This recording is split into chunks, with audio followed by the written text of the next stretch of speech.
What's good, YouTube? This your man Spill Dog. Man, we had some good fights last night. Tank was the one who, he was the headliner, and he stole, and he was the one who stole the show last night. I was actually thinking Boots might have came in there and showed everybody up. I thought he was gonna probably get a real flashy knockout or something like that, but it was a good fight for Boots in the respect that he needed to get those rounds. But I have been telling people, now if he want to fight Spence, he can go ahead and fight him. But that's what I was saying when I was making the videos a couple of months back, saying quit trying to throw Boots up in the ring with Spence so soon. He need to get tested some. And this fight wasn't a test. This was just a guy that was kind of running around the ring. But what he did was show Boots' defense is vulnerable. And if you're a patient fighter, you can get him anxious a little bit. And that's not a knock on him. That's just stuff that he got to fight better fighters and get a little bit more experience at. Which is why I was saying you got to develop these fighters. Boozy doing an excellent job with Jerron Ennis. Part of the problem is the fights that he need to fight. He can't get these dudes to get in the ring until he probably get a belt. Now he may get a few more calls now that you've seen. People may think he's seen vulnerable in spots. But I still think, like I said, I've always said I don't think nobody at 147 going to beat Errol Spence Jr. But besides Spence, I still don't really see nobody else doing a whole lot with him. Now I will say this, Bud could give him a little problem with the movement, but the problem is I don't think Bud can take them punches. And Bud is not going to be like this dude right here. If he touch Bud good, Bud gonna want to get back at him. So it'll be a different fight if you got them two in the ring. I would still lean towards Jerron Ennis in that fight just because the youth, and you can still see the athleticism and the instincts, the natural instincts and stuff he got. He just got to stay patient and slow down with them wild shots, them big wild punches, because if he in there with somebody like Spence or Keith Thurman, somebody on that level, they will make him pay for throwing them big shots, missing everything, and falling off balance. But I don't really, I think this was a good fight for Ennis just because he needed to get them rounds up under the, he need to see how it felt to go 12 rounds. Now Tank, on the other hand, Ryan Garcia, I hope you paid attention. Well, Tank ain't playing with none of these dudes. I like Shakur Stevenson. That's probably my second best favorite at the 135 division, but and this ain't no disrespect to none of them.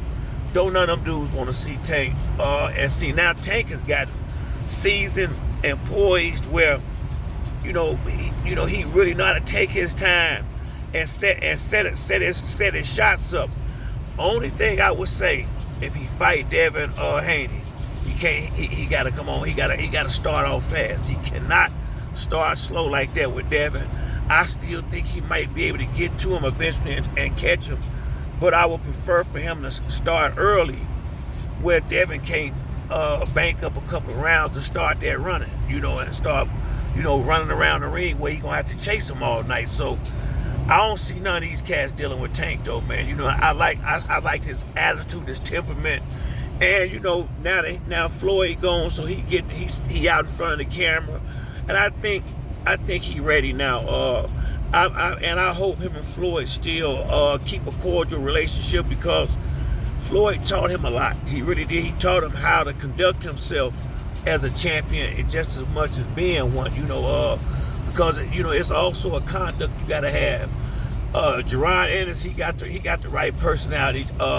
Terrence Crawford, Errol Spence, them guys is more laid back, so they not, Tank a little different. Tank a little bit more like Broner, where he kind of boisterous, and he one of them guys, and ain't nothing wrong with that. But I just like the fact that he's learned how to handle the interviews now himself. He don't need Floyd or nobody to go out there and talk for him. And I'm real proud of Tank, man. I really am, man. And I know I could tell Boots was a little disappointed, not necessarily in himself, but And the fact that what I can't say that guy name, and the dude he fought, I've seen him fight before. He's a good he a good fighter, you know. But you know, it didn't look like he really came trying to win last night. It looked like he just came to make sure he didn't get knocked out and not let Boots shine and dominate him like he did everybody else. And in that respect, he did that, and I give a man full credit for the fight that he gave Boots, because he did a good job in that. I mean, you know, and he touched Boots a lot now. That guy don't have no power. Boots cannot get touched like that against Earl Spence or Bud Crawford for that matter. You know, he gonna have to tighten that defense up some. But you know, for the most part, it was a good night of boxing last night. Now Rashidi Ellis, he kind of did that to himself last night. You know, I saw it when he came out super fast, and then if you know, y'all can leave a comment in the comment section if you agree. He used a lot of nervous energy. You know, it was like, you know, even when he was dominating in the early rounds, he just seemed kind of tense as he was throwing his punches. You know, that could just be to me, but he seemed tense, and I said, man, the way he fighting, he gonna gas out, and that's pretty much what happens. You know, it don't look like he got a whole lot of power either. He got a great jab. He got excellent ring generalship, but if he gonna fight the fight he fought last night, then he gonna have to either be in better shape or he gonna have to start throwing some harder punches in between to get these guys respect. So, cause like Villa, he just walked straight to him all night. I mean, you know, it seemed like nothing he did caused him to hesitate. You know, not even a half a step. You know, he was just walking straight to him the entire night. So that led me to believe his power. You know, he don't have he may not have the power that you know, you would like a fighter of his caliber to have on this level. You know, and if you don't have that pop, then you're gonna have to learn how to get in there and